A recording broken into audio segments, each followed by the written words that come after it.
Andito na kami sa field guys. Umalis na kami doon sa forest. So dito sa field na to, ang tinanim nila is, what you call it? Sokeri Euricas. They make Sugar. sugar. They And make sugar with this this. is very early time to rise it. Usual, later you rise it, more sugar it is. When Yeah. it's getting frozen, all the sugar it's for Concentrated. it's for winter food for this. Ah, really? But this is mainly grown, guys, for making sugar because it contains high amount of sucrose. Oh, that's so big. Maybe I can take one. Sobrang dami, guys. Ayun pa, oh, piles and piles of it. Galing doon hanggang dito, guys. Sobrang daming Sokeri Euricas. Ang tinanim nila sa field na to. As in, sobrang dami. Kinuha ni Nico yung isa. Sabi niya, it's okay daw kasi isa lang naman daw. Tsaka kilala niya rin yung may-ari ng field na to, guys. Ito pa dito, oh. Sobrang dami. Yan, oh. Sugar beets ito, guys. Or, ka-family siya ng mga beetroot. Pero ito, matamis siya. Mainly, planted to produce sugar. Ayan, oh, sugar beets. Ang lalaki. Sabi ni Nico, the later na i-harvest daw ito, mas concentrated daw yung sugar content and it's food for the winter. Yan, sa atin may tubo. Dito sa Finland, meron silang sugar beets. Meron pa nga dito. Paano nila hina-harvest to, guys? By machine. Ah, maputol pala talaga siya, oh. Amazing, no? Paano sila mag-harvest? Yan, no? Sobrang dami. Diba? We learned something new today. Sugar beets, guys. Yan, oh, sugar beets. Ang lalaki. Ang bigat, guys. Ang laki. Para magmanok. Parang magmanok kalaki, guys, oh. Ang laki. Sugar beets, oh. Sobrang dami. I don't know how many tons of this. Ito, kalahati pa lang ng field ang na-harvest. Ayun pa doon. Tapos meron pa doon ng mga nakatanim. Yung iba pa doon. Dito pa lang yung sa side na malapit lang sa road. Pero yung papunta doon sa loob, hindi pa na-harvest. Ang dami, guys. Ang dami. Yan, oh. Tapos normal yan dito sa Finland, guys, na may mga maiiwan din sa ground. Ay, amazing. Grabe, oh. Sugar beets. Diba? Learn something new today. Lagi ko tinatanong si Nico ano tong tinatanim nila. Sabi niya, Sokeri Euricas. Papakita niya daw kapag harvest season na. And finally, now is harvest season. Kaya andito na. Si Nico nangunguha doon sa field. Tawahan, nanguha namang kahintamon diha. Sabi niya, it's okay kasi kilala man daw niyo yung may-ari ng field. Tsaka hindi mo siya kukuha ng marami. Sa 2 piraso lang yata kinuha niya, guys. Can we eat that one directly or what? Joo, tää on ihan syötään juuristaan. Ah, it's like a carrot. Like a portobello. Ah, okay. I've never tried it. But Ang ginamit usual niya na there's panglinis is the one for cleaning our car. But usual, it's just for Making sugar. sugar, joo. Mm. Oh, mielenkiintoinen. Interesting, guys. We learned something new. Yan po yung field nila, oh. Ito yung plant, guys. Sokeri Euricas. Ayan siya, oh. Kita nyo. Yan. Yan, oh. Sobrang tigas niya. Hindi ko siya ma-lift, guys. Hindi ko siya kayang i-lift. Sobrang matigas. Kailangan talaga siya ng machine pang lift dyan. Amazing. Ang lalaki. Paano nila to tinanim? Hindi by hand, guys. By machine. Hindi ko siya mabunot, guys. Pero ganyan yung kanyang dahon, no? Ayan, oh. Sobrang dami. Okay lang daw kumuha, guys. Sabi ni Nico kasi hindi naman daw doon sa pile. Yung mga andito na siya ba. Mga naiwan na siya ng machine, so that's okay. Tsaka kilala niya naman daw yung may-ari. Nilinis niya ang laki. Show it to us, Daddy, how big it is. It's about this one. Oh. So big. So yan na yung harvester, guys, oh. Nakapile na doon sa loob ng harvester yung mga sugar beets. So ihuhulog na yan doon sa pile, guys.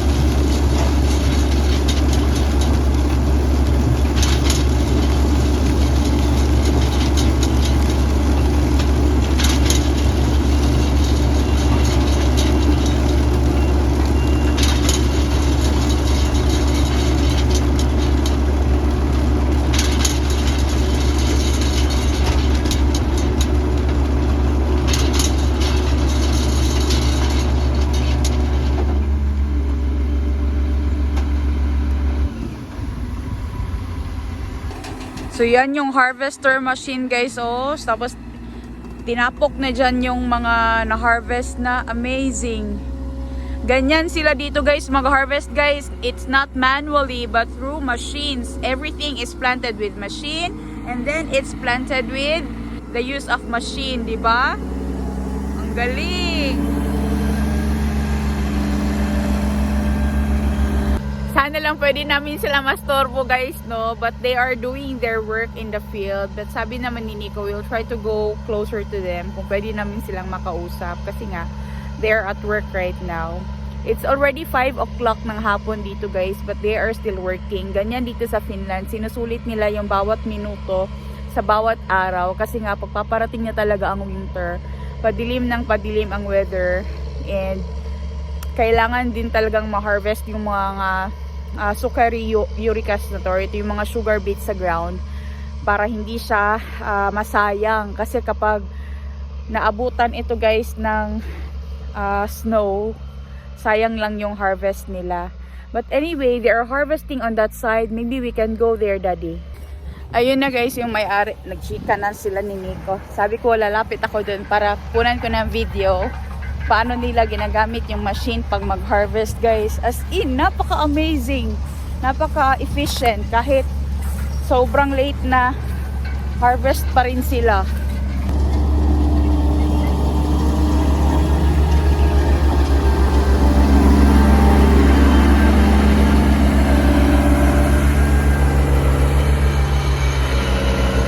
Ito na yung bagong dinaanan ng machine, guys, oh. As in, ano talaga siya, haros talaga siya sa ilalim ba. Sabi niya, sabi nung may-ari, guys, hindi daw pwede na i-harvest ito ng by hand. Kasi matigas talaga siya, guys, as in. Matigas talaga siya. Nasa ilalim talaga siya, oh. Natawa yung may-ari sa akin, sabi ko, nag-try ako bumunot, hindi ko mabunot, hindi ko manakaw. Sabi niya, pwede daw kumuha, guys. Hindi naman daw ako makakabit-bit ng sobrang dami kasi mabigat talaga. Yung isang piraso, mga more than 1 kilo siguro. Pero yun na yung machine doon, oh. Ang bilis! Ang ganda ka talaga dito sa countryside, guys. Sobrang daming interesting things for me na makikita compare sa city. Though sa city din naman, but alam mo yung sa countryside, iba talaga yung view. Dito talaga nanggagaling yung mga raw products and raw materials na ginagamit for daily use. Example, itong sugar beets, which is ginagamit dito sa Finland na source of sugar or yung ginagawa nilang asukal. It's very interesting. Tinanong ko, guys, how many tons of sugar beets ang naha-harvest nila. Sabi niya, per hectare, it's 30 to 40 tons of sugar beets. I don't know how many hectares is this, but napakalaki ng lupain nila, guys, na tinamnan ng mga sugar beets.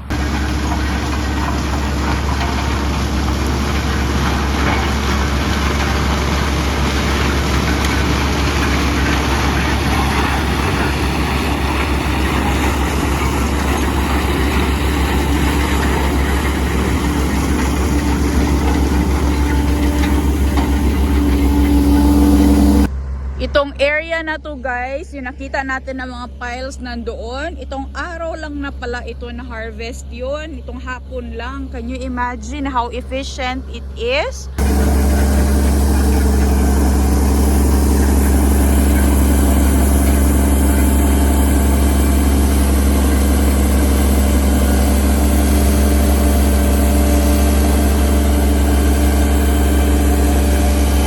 Color ng lupa guys, as in nabuhaghag talaga siya, tsaka sobrang itim, sobrang daming worms, sobrang healthy ng lupa guys. Kasi alam nyo ba, ang ginagamit ng mga farmers dito for their fertilizer is organic. Yung mga tae ng kabayo or yung mga tae ng cows na nanggaling sa mga cow farm, yan ang tinatapon sa field, tapos pinaplow nila yan, hinahalo siya guys doon sa lupa kapag nag-start before ang planting season, para yun ang maging fertilizer. Kaya ganito kaganda ang lupa guys, as in napaka healthy ng lupa talaga nila.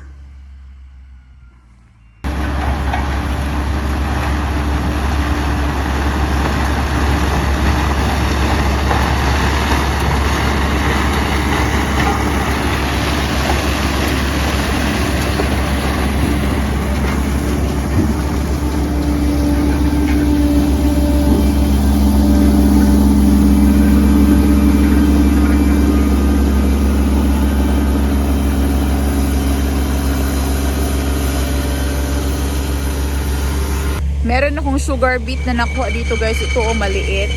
Ang ginagawa pa lang ng machine guys, parang meron siyang spoon or something na nasa ilalim na nagdidig siya under the ground. Tapos nililift niya yung crop pataas. Sabay gupit nung mga grass. And yung grass is nasi-shred siya. Or yung grass or yung dahon niya guys ba, nasi-shred siya. Tapos bumabalik siya sa lupa as fertilizer na rin. Ang galing. Tapos yung kinukuha niya lang is yung beets lang na malalaki. Kasi dito sa Finland, meron talaga silang standard na sinusunod guys.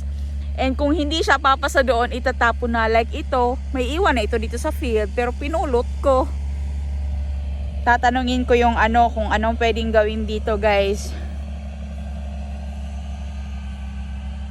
Mabango siya guys. As in, yung, alam niyo yung bagong harvest. So yung machine guys is nagpunta na naman doon sa area kung saan nila kanina dinrap or hinulog yung mga harvest nila guys. Ang galing, sobrang bilis lang guys, konti na lang itong line na to matatapos na siya, doon na naman siya sa kabila. Tapos yung mga trucks nila guys or yung mga harvester nila, meron yan siyang computer. So pindot-pindot lang yan sila guys. Same dun sa harvester ni Nico na ginagamit niya sa forest for the trees. Meron yan siyang computer guys. Parang naglalaro lang sila ng computer game. Kasi mayroong monitor. Tapos it will also show how many kilos or tons na yung andoon sa truck na kayang kargahin ng truck. Tapos kailangan na nilang i-unload. Tingnan nyo yung mga dahon guys. Oh, na-shred talaga siya. Nahalo na siya pabalik doon sa lupa. Yan oh.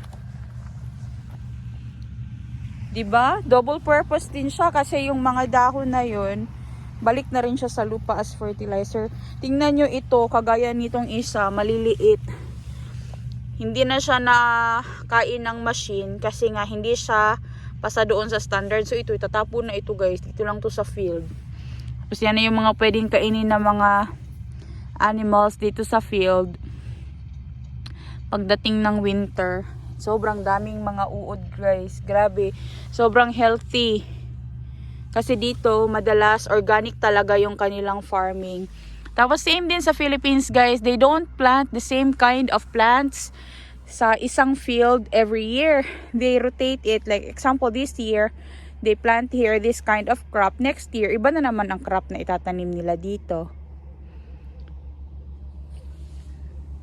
Tingnan nyo dito guys, sobrang daming maliliit kasi hindi na ito pasaro sa standard.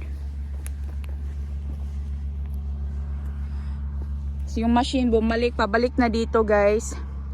Kasi ito na naman na side niya, ang i-harvest niya. Tapos na siya dito. Doon na naman siya sa kabilang side ng field.